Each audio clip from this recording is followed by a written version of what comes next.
So, isang mapagpalang umaga po sa ating lahat. Muli ako si Miat Sebastian and welcome to our daily devotion with Pastor Russell Ocampo.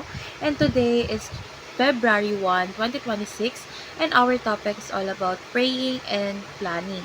So, our concept is all about Isaac and Rebecca, love born from God's faithfulness. So, si Isaac ay ang anak ng pangakong ibinigay ng Diyos kay Abraham at si Rebecca naman ay naging asawa niya sa pamamagitan ng malinaw at maingat na paggabay ng Diyos. So, hindi aksidente ang pagkikita nila, lahat ay bunga ng panalangin, pagsunod at pagtitiwala sa Panginoon.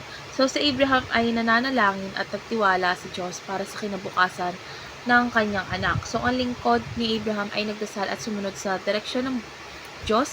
Si Rebecca ay pumili na magtiwala sa Diyos at iwan ang kanyang tahanan. At si Isaac ay tahimik na naghintay sa Panginoon. So, ang love story nila ay nagpapakita na ang Diyos ay tapat sa kanyang pangako at marunong maggabay sa mga taong umaasa sa kanya.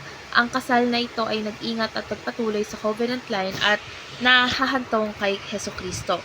So, our Bible readings for today is all about Genesis chapter 24, ASND version.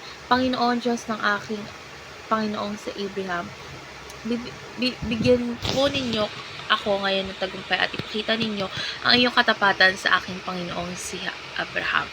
So, dadako na tayo sa ating teaching. So, yung first teaching is, prayer is practiced before, during, and after execution.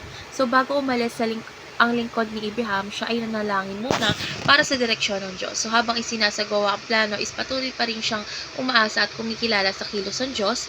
Pagkatapos matupad ang plano, ang tugon niya ay pagsamba at pasasalamat. So, ipinapakita ng panalangin ay hindi isang beses lang, kundi tuloy-tuloy na relasyon. Second is prayer is an exciting journey of discovering God's plan.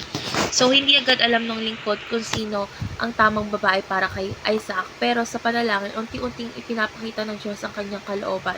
Dahil ang bawat hakbang ay puno ng pananabik dahil nakikita niya ang Diyos na kumikilos in real time. So, sa panalangin, mas natutuklasan natin kung sino ang Diyos at kung paano siya kumilos. And last is prayer is ultimately leads to successful outcome. So, yung naging resulta ng kwento ay hindi lang isang kasal, kundi ang pagpapatuloy ng plano ng Diyos. Ang success dito ay hindi lang happiness, kundi alignment sa will ng Diyos. So, kapag ang plano ay nababalot ng panalangin, ang bunga nito ay may internal value. So, let's go on to our application. So, yung first application is pray to discern God's plan. So, bago tayo gumawa ng desisyon, ugaliin natin humingi muna ng direction sa Diyos. So, hindi lahat ng maganda ay kalooban ng Diyos, kaya kailangan ng discernment. So, sa panalangin, nililinaw ng Diyos kung alin ang dapat piliin. Second is pray at every stage of the plan. So, wag lang tayo manalangin sa simula. At syempre, manalangin tayo habang gumagawa at kahit tapos na. So, sa bawat stage ng panalangin natin is may bagong lesson at bagong dependence sa Diyos. So, ang panalangin ay nagpapanatili sa atin na humble at connected sa Diyos.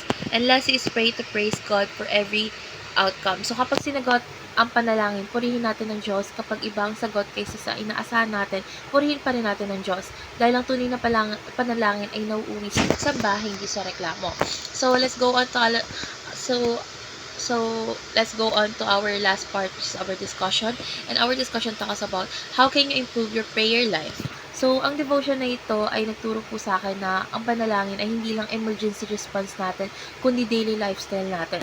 So, maaari natin to i-improve or maaari nating i-improve ang prayer life natin sa pamagitan ng pagiging consistent natin, honest, at yung intentional natin. So, hindi lang tayo dapat humihingi, kundi nakikinig din tayo. So, dapat natin ito i-apply sa buhay natin sa pamagitan ng pagdarasal bago gumawa ng plano, habang ginagawa ito at pagkatapos, anumang maging resulta. So, let's go on to the deeper question. So, how was the prophetic blessing to Rebecca fulfilled in Christ? So yung blessing kay Rebecca na siya ay maging ina ng libo-libong sanlilahi ay natupad kay Kristo. So, sa lineage ni Rebecca, nanggaling si Jesus at sa pamagitan ni Jesus, milyon-milyon ang naging anak ng Diyos sa pamagitan ng pananampalataya. So, ang kanyang seed ay naghari laban sa kaaway, ganap na natupad sa tagumpay ni Kristo sa krus.